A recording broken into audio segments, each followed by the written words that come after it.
Welcome to another Scotland's Choice podcast. Let's find out who we're speaking to today. Mark McGeoghegan. I'm a polling expert and doctoral researcher at the University of Glasgow, and I specialise in studying independence movements, both here in Scotland, but also around the world. Well, Mark, thanks for joining us on Scotland's Choice. I know our listeners will be really interested in what you've got to say. You mentioned in your introduction there that you're a polling expert. Of course, you've got plenty of experience in that particular field. To kick things off, I wonder if you could explain a little bit about why you think that good and accurate polling is important in politics. Well, I'm glad you said good and accurate polling and not just polling. We'll come back to that. We might come back to, we might discuss how poll results are presented to the public. But it's really important that polling, which is intended for publication, is well designed, that you try to avoid bias to the greatest degree possible. And this might sound a bit bizarre, but some folks seem to forget this, that you are actually measuring what you want to measure before you start putting out data saying that it tells us one thing when it doesn't really tell us that. And I think a great example of this is issue polling in Scotland. We are regularly told, for example, the Constitution isn't an important issue for Scots. The reason for that is because lots of pollsters will just give people a list of issues and ask them to tell them the top three most important out of that list. And there was a particular poll, a great example, during the pandemic, which had two separate COVID-19 options, one to do with dealing with the pandemic, one to do with dealing with the economic recovery, a separate economy issue, a separate healthcare issue, and that's before you get to education and then the Constitution and so on. And the way that's designed pushes people towards picking what they think everybody else thinks the most important issues should, right? But what happens when we ask people just off the top of their head, what is the most important issue to you, or what's the most important issue determining how you're going to vote in an election? When we do that, we see that the Constitution comes a lot higher in the pecking order, and that's because what we're doing is just getting people's top of mind top issues, the things that they care about the most, probably the things that they talk about the most. So good and accurate is crucial. Measuring what you actually want to measure is crucial. And if we get the design right, and if it is accurate and it's good quality polling, what it helps us to do is understand where the public are on different issues. It also helps policymakers and MPs like yourself decide, well, how important is this issue really? What's affecting people's lives? What do people care about the most? And the policymaking community in general can use that data to inform decision making. And you can use it obviously in conjunction with the other pieces of data that you have as an MP. Also, you have a mailbag. Your constituents are writing into you all the time about what's affecting their life. And so if you're seeing that in the polls, concern about inflation is really high, and you're also getting lots of letters and emails about inflation and the cost of living, that's a really clear indicator that this is the most important issue affecting people. So it's data that can help us to make decisions, but obviously it needs to be accurate, of course, well designed, and all the rest of it. And the example you've given just now is absolutely true. You know, I can see a flood of emails coming in with various different issues to show, to my constituents how important that particular event or that issue is in any given day, and you can really see the difference in terms of that. And sometimes it matches the polls directly, and it's a hot issue. Other times, then it's something that's maybe going under the radar of the pollsters. Your experience within the polling industry is to do with analysing the results and the trends of the results and seeing what is moving the needle and why it's moving the needle. So could you tell us a wee bit about that process, just to fill us in on that? So there's a number of different ways that we can look at polling data. In the first instance, most polling companies, certainly all polling companies that are members of the British Polling Council, are required to release data tables, right? They're required to publicly release the data they've collected and information about the methodology so that the rest of us can look at it and decide, as we were just talking about a moment ago, is this good quality? Has it been well designed? What's it really telling us? And when we look at those tables, we can look at different social classes, we can look at different age groups, we can look at, in political polling, how people who voted no in 2014 are going to vote in an election versus how people who voted yes are going to vote in an election. And that kind of basic level of analysis can actually be really productive. It can be really fruitful. So we can see from that kind of very basic look at data tables that people who are younger are more likely to vote SNP, And people who are younger are also more likely to support independence. The yes voters are more likely to vote SNP, and the SNP voters are more likely to be favourable to Nicola Sturgeon. So we can see just from that, there's a set of relationships here, a web of relationships. All of these things are related to each other. But we need to be careful, obviously, in how we interpret that. What does that actually mean? Is it that people who would vote SNP are therefore favourable towards Nicola Sturgeon, for example? Or is it that people who are favourable towards Nicola Sturgeon are more likely to vote SNP? Or does that relationship go both ways and it's mutually reinforcing? Or does it work some other way? So we need to be quite careful around that. And in some cases, it's clear what the direction of a relationship is. We don't expect people's preferences around independence to change their age, right? So we know that if you're younger and you support independence, it's because you're younger. It's not the other way around. Mm-hmm. But in other cases, it's more complex. And that's particularly the case when we're asking what drives voting intention. And right? you said Why? Yeah, and you said just now, when it's clear that the way polling results are reported can often vary a lot, and multiple publications can run sometimes what seems like really contradictory stories based on the same set of results. Do you think there's a danger that the public might become disengaged with polls because, as a result of the way that they're being presented to them? Well, I think this feeds into the broader concern around misinformation and disinformation, and the fact that you can take, data doesn't have any meaning outside of context, right? The context that you put a piece of data in is going to determine how people interpret it.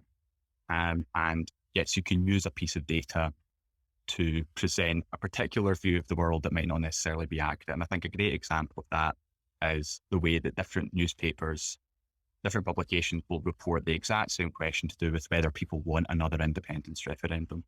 You can ask the same question about whether people want a referendum in the next year, 2 years, 5 years, and different publications will pick and choose different pieces from that data, and you'll get one headline that says, well, Scots want another independence referendum, and another piece that says they don't because they're using different data points. The solution, I think, for us as pollsters is twofold. Firstly, we need to actually ask simple, straightforward questions that are difficult to misinterpret and difficult to misrepresent, right? If you want to measure whether or not people want to have another referendum, just ask yes or no, do you think there should be another independence referendum? It's pretty difficult to misrepresent that. But if you're doing more complex work, and a lot of the work that researchers do is much more complex than that, I think we need to be a lot clearer and a lot more public in what our interpretation of the data is, and not be afraid to contest these interpretations. If we see a piece of data, a piece of research being used to present a particular worldview or a particular spin on what's going on in public opinion, I think we need to be unafraid to kind of call publications out and be clear about what we actually think the data is telling us in the broad context of everything that we know about public opinion, everything we know about politics at that point in time, rather than just, journalists can write whatever they want, but I don't think that we as researchers should just sit back and allow the media to spin data whichever way they want to. Well, there's certainly no spin about the fact that you will know, as I have noticed as well, that in the past polls can get it spectacularly wrong. And most of the time they seem relatively accurate in terms of how they're reporting predicted results, but sometimes way off the mark. How can that risk be mitigated, and how can our listeners learn which polls to trust and which ones that we should take with a pinch of salt? I think you were talking earlier about the ones that don't publish their data sets and so forth. Is that a kind of good measure of how to trust a pollster? Well, a lot of it is about transparency. I think first of all, any pollster, so all the major pollsters that you'll see in on social media or in the press, on TV, all of those major polling companies and all of those major researchers are either affiliated to the British Polling Council, in which case there's a set of regulations and standards they need to meet, or they're affiliated with one of our universities or a similar academic institution. And again, there are standards they need to meet, and a lot of those standards are around transparency. So I think firstly, If you've never heard of a pollster before, you've never seen any of their data before, they're not a member of the British Polling Council, I would take anything they have to say with a tablespoon of salt, not just a pinch. I would really treat it very skeptically. And does that count too for, when a particular type of think tank might commission a poll? Do they have a say in the questions and things like that? Or? Yes, I mean, I think we need to distinguish between pollsters that are unreliable and questions which are just different from the questions that we might be used to seeing asked. And I think you're probably referring to Scotland and Union or these islands who regularly that would be ask. one of them, yeah, but there are probably others, yeah. Yeah, I mean, I think one thing I was going to come on to is that when a reputable pollster, a pollster that publishes their data, publishes their methodology, does so, everyone else in the polling world, social science researchers and pollsters were incentivized to interrogate each other's work critically. Last year, shortly before the Holyrood election, there was a poll, an independence poll that came out from a pollster that is a member of the British Polling Council. It was quite explosive. The numbers were very different from what we'd seen recently at that point. And when they published their data tables, it turned out that they hadn't been filtering out people who were unlikely to vote. And that was picked up on by people like Sir John Curtis. It was talked about publicly. The error was pointed out. There was a conversation around why this data is not accurate and why it might not be accurate. And similarly, with that particular question, that remain leave question around independence that you sometimes see, which produces very different data from the standard yes/no question. Again, there's always, whenever that comes out, pretty much every time that comes out, there's a conversation among pollsters and researchers about why that's different from the yes/no question, why it might not be more reliable. Why, I mean, in my view personally, it's far less reliable than the yes/no question is. So there will always be pushback that you can look at an online conversation and conversation indeed in the press and published in newspapers whenever that kind of thing happens. I think we're very lucky actually to have pollsters in Scotland who are relatively very accurate. I mean, even in the cases where there is error, it's pretty consistent. It's not entirely clear why the SNP poll worse in the regional list than they usually perform in the actual election. Likewise, it's not entirely clear why the Greens poll a bit better than they usually perform in the actual election, but the error isn't massive. The polls are usually very accurate. I mean, I think the most important thing though is to never look at just one single poll in isolation or one question or data point in isolation. Look across all the polls. This is a lot easier when we have tons of polls like we have right before an election. There aren't many polls, it's difficult to do, but you need to look at all the different sources of data that we have and reach conclusions based on everything that we're seeing, and not just take, one thing I would never do is just take one piece of data or one poll as gospel. And I want to ask you, you always need to critically interrogate them. Yeah, I want to ask you about the types of questions in a minute, but just since you're talking about lots of polls and so forth, we often see sometimes there's a poll of polls or there's a poll tracker. How useful and important are those, do you think? I think they're important. I think they're useful. One thing that we need to keep in mind is that a lot of them are not public about how they average out data. You will find that a poll average right before an election will be more accurate than as this poll here or that poll there.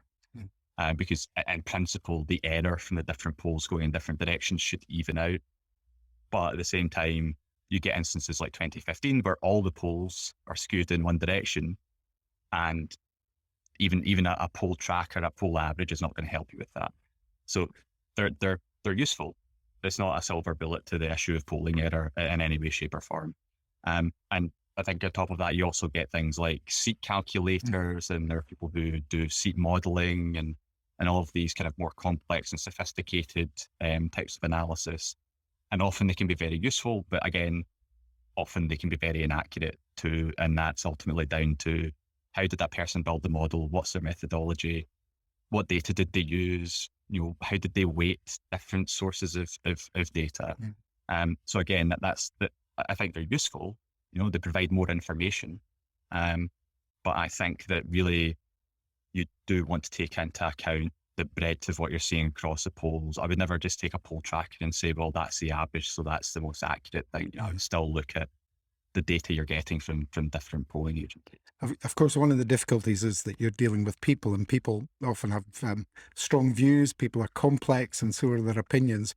And as I mentioned earlier, some think tanks and organisations might seek to commission polls with questions that can shape data in a particular way. And it made me think the other day, I'm a lot older than you. I was thinking about that Yes Minister clip. I don't know if you've seen it, when they're talking about the possible reintroduction of national service, and then it beautifully lays out how you can go from a set of leading questions into an answer that you want. So you're worried about young people being out in the streets with no jobs, and are you concerned about this, that, and the next? And would you vote for national service? And the answer is inevitably yes in that sketch. And then they flip it over and go, for example, would you like to see young people trained to kill, and being trained in how to use lethal weapons, and so forth? And of course, the answer is, the final question is, would you oppose national service? And it comes out as yes as well. So that is an issue, isn't it? When you get a series of leading questions, how often does that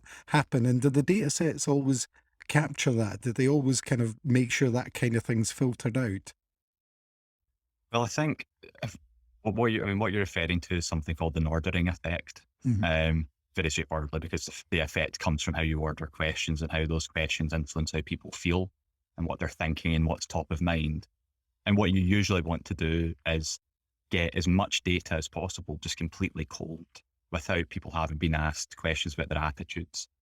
And big surveys like the Savanta Comrades Scotland political tracker that they do for the Scotsman, they will ask all the voting intention questions at the start, and then they'll move on to questions about, are you favourable towards this politician, that politician, and so on. You'll try to ask all perhaps the most important questions, which could be heavily influenced by questions about specific issues, for example. You try and ask them first when people haven't been influenced by the other questions you're going to ask. But there is always going to be some element of that. There's no way to kind of filter that out. And there's actually, there's not really any way to measure what those effects will be without spending an enormous amount of money running the same poll 50 different ways with, umpteen different question orderings. So generally the way that you want to try and approach the interpretation of data like that is to look at it over time, right? If you're concerned that, because what I can do is rather than telling you at a particular point in time, right, after 3 questions about, are you worried about the economy after independence, or are you worried about this after independence, then asking whether you'd vote for it. You can look at how the actual yes voting intention, for example, changes over time in response to events, and that can give you a kind of better picture of what's going on in terms of changes of public opinion. But generally speaking, the only way to try and address that is to ask the most important questions first, so that you're not influencing the results in that way. But it's something you could do.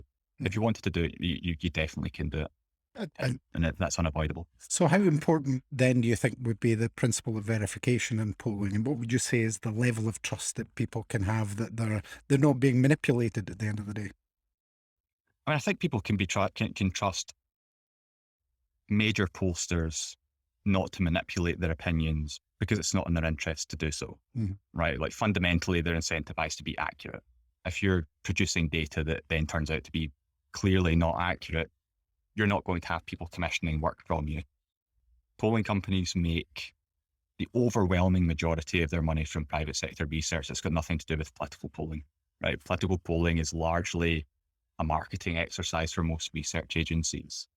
And as a result, it's an exercise in demonstrating how accurately we can measure public opinion. So there's an incentive there for you to be accurate. And likewise with university researchers, what they're interested in is the reality, not pushing people towards one view or another. Again, what I would say is that you need to be critical of all polling, looking at what questions did they ask, who was funding it, who conducted it, were they transparent, what was the methodology? And a lot of the time, again, like we were saying earlier, a lot of the time when you get a poll that's released, which does look like there may have been an influence from the question wording, which does happen, or does look like there may have been an influence from question ordering, which also happens, then that will be picked up on. There's a broad incentive for us to be critical of each other's work. Not because we want to do each other down, but because, again, it's another way of demonstrating expertise and also protecting and safeguarding the reputation of the industry as a whole. And from a university point of view, the reputation of the universities and academia and higher education and all the rest of it. So there are strong incentives for us to get it right. But sometimes, sometimes these effects can't be avoided.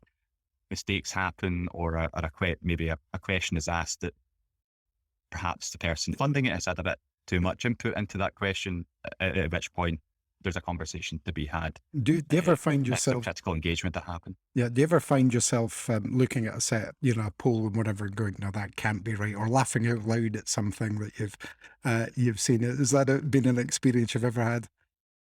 I mean, I wouldn't say necessarily laughing out loud, more heads and hands that kind of response. I mean, I think generally speaking, if you see a poll result and it looks too good to be true or too bad to be true, it usually is. It's usually not accurate. Sometimes it is, but we get, and I mean, this even applies to outliers, right? Like because of the laws of statistics, you're always going to get an outlier poll once every now and then that has data that's just very different from all the other polling and is very different from the actual state of affairs among the general public. Just because of natural sampling error, there's no way to avoid that. So it's not even you're not even necessarily going to get wild results just because someone's messed up question ordering or because somebody has worded something a particular way. It can also be by accident. And not as in you made a mistake. You might not have done anything wrong or anything any different from anybody else. And the data will still look right. And as you'd pointed, and again, this is why you look at all of the polling in total before you reach conclusions. And as you state of affairs, as you've pointed out, sometimes the public can outwit the pollsters, as you said in 2015. I would want to experience myself there as well. So let's turn specifically to Scottish independence. What are the main issues that have driven opinions to change from one side to the other since 2014, in your view? I think it's difficult to tell what the main issues are if we want to talk about the economy or healthcare or specific what we might call vertical issues, which can sit within their own world. They interact obviously, but they're largely sit within their own world. But one thing that we have seen through the Scottish election study, the 2021 version of which is being published throughout this week, is that between 2016 pre-EU referendum, and 2021, there's been a massive realignment of Scottish voters in terms of their no voting and their no or yes voting and their Remain Leave voting preferences. Pre-referendum, the biggest block were no Remainers, followed by yes Remainers, and then the two Leave groups were a bit smaller. But since then, the yes Remainer group is now the largest, and the no Remainer group has kind of split. There's a chunk that have gone yes Remain, a chunk that have gone no Leave. And it's led us to a position where no Leave and yes Remain are the two biggest blocks in Scottish politics, are the two biggest political tribes, so to speak. And that's a massive change compared to 2016. And kind of what that speaks to is that voters have felt compelled on the two biggest, two most, high salience political issues of the past decade to align themselves in particular ways so that their preferences are consistent with one another, right? Either you're out with the UK and the EU, or you're out with the EU and in the UK. And that was just not the case in 2014. Also, we all remember the oft retweeted now by I assume not by the people that Better Together intended to retweet it, but they oft retweeted the thing about voting no was the best way to protect Scotland's place in the European Union. Views on that have shifted enormously since the EU referendum. I think in terms of how to think about this, really, in terms of like a framework to think about how these issues intersect, I don't think it's necessarily just about the economy or healthcare or which of these are the big issues, or to be more specific, say pensions, right? It's not necessarily just about that. it's about salience on the one hand, so how high profile is an issue, how top of mind is an issue, and then it's about affect. How does it make that person feel about the prospect of independence? How does it make them feel about the union? And all of those interactions are really quite complex. And obviously, the most salient issue at one point in time will change. A couple of weeks later. So it can be difficult to tell what the big issue is going to be or what the big driver has been, because it's a long period of time. Lots of issues have been important. But I think when you look at that realignment, I think it makes it really, really clear that the issue of Europe and everything that happened around the referendum and the kind of element of identities come into this as well. Scots are more likely to identify as European than people in the rest of the UK. So all of these different issues and different aspects of politics interact in a really complicated way. But the outcome that we've seen is this really big realignment into these two big camps in Scottish politics. So does that make it difficult to look at the data and predict something that has the potential in the future to cause a big swing to either side of the argument? Yeah. It really does. I mean, I think we can look at examples, right? We just had a really big example. COVID-19 led to a huge shift towards yes. We had polls suggesting that as much as 58% of Scots would vote yes back in October 2020. So we know that there are issues that can do that. And if we look at the polling data from around then, we can see what else was moving. So we saw that Nicola Sturgeon's approval rating was very high. Boris Johnson's was crashing. Views of the UK government were really poor at that point in time. They've since recovered a little bit. So you might think, well, the next issue that could actually cause that kind of swing might be one which it doesn't necessarily affect Scotland all that much, but maybe one which discredits the UK government more. And we'll need to see, say with the cost of living right now, how that plays out over the next, months and potentially more than a year to see whether that might be the issue. But it's pretty much, I wouldn't have predicted COVID-19 in advance. I don't know who would have. So it's difficult to tell what the next big issue is ever going to be. I'm sure there's a couple of books out there by people who said they predicted it, but I don't think many of us would have done. As you touched on earlier, you're carrying out PhD research at the University of Glasgow on self-determination movements around the world. Do you see any interesting parallels between the independence movement here in Scotland and other such movements internationally? Is there anything that we can learn or see from these movements, either from their failures or their successes?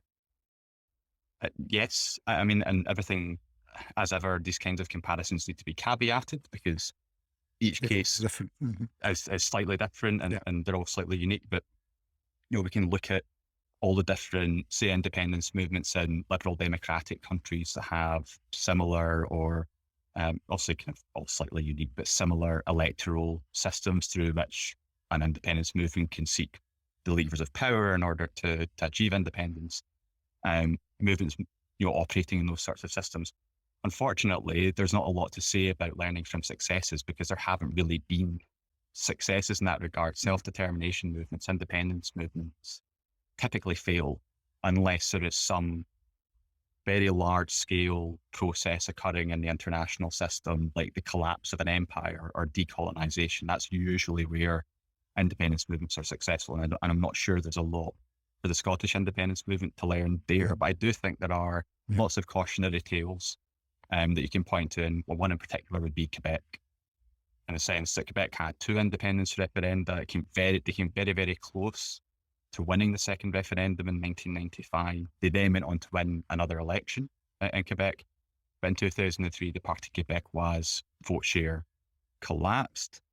They did get back into power very, very briefly. But since then, they've been supplanted by a party, the Coalition Avenir Quebec, which is an anti-independence party, but is made up of former Parti Québécois politicians.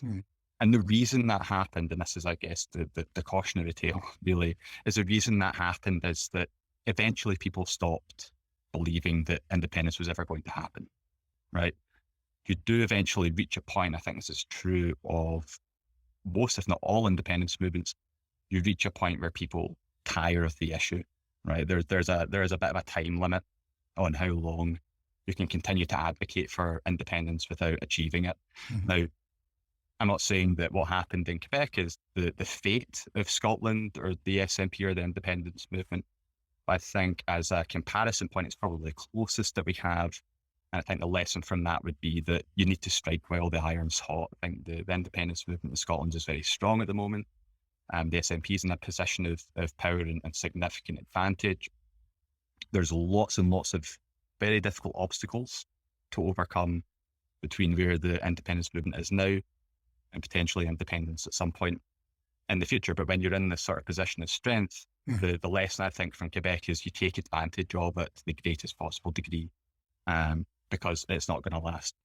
Mark, it's been fascinating talking to you about the polling and about the different issues around it. Where do you see the polling industry going in the future? Do you think it's going to become more important? We're going to have more polls on lots of different things, or do you think it's going to continue much along the same lines as it is just now? Is it getting cheaper and easier to produce polling? Where's the future for it? I think it's becoming cheaper. It's becoming cheaper and easier to produce polling in Scotland anyway. But I think generally speaking, it's becoming more difficult. Response rates are low. It's becoming a real challenge to get accurate data. And there are lots of ways to approach that challenge. But I think really where we're going to end up in future in the Scottish context is probably we'll have more polling in future. I think we should welcome that. Obviously, as we discussed, you need to be very careful on how you interpret polls, but more data is always a good thing, I think. But one area in which I think we need to start making strides forward in Scotland is having our own within the country homegrown modelling, political trackers. There are obviously some really good academic studies like the Scottish Election Study and their quarterly trackers, which are all that data all eventually becomes public domain. The entire data set is publicly available for people to use. And of course, you have other resources like Ballot Box Scotland as a polling aggregator. I think more of that kind of thing, more poll aggregation, better modelling. Those are all areas where we could make strides forward in Scotland in terms of our political polling. And with any luck, I think that we will have the data to be able to do that over the next few years. Mark McGeoghegan, thanks very much indeed for joining us on Scotland's Choice. Thanks very much, Drew.